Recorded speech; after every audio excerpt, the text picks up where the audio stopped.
toks pasiaiškinimas. Dėl tų kariai. Ramus. Iki vakar vieną tada dėl kelis kartus.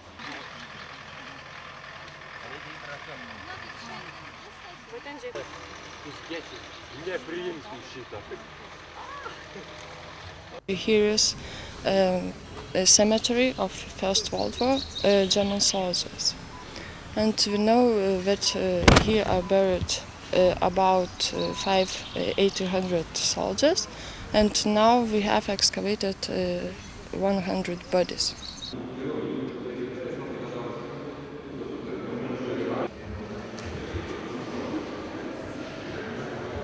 Bet čia dabar uždaryta priestatas, o čia yra, va dabar tik randama šitos to seno. Ta irgi tikriausiai man. Iš to seno.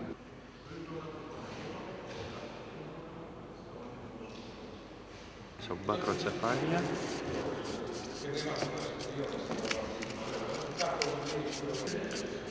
Ir dabar gal siūlės sukaulėjimą.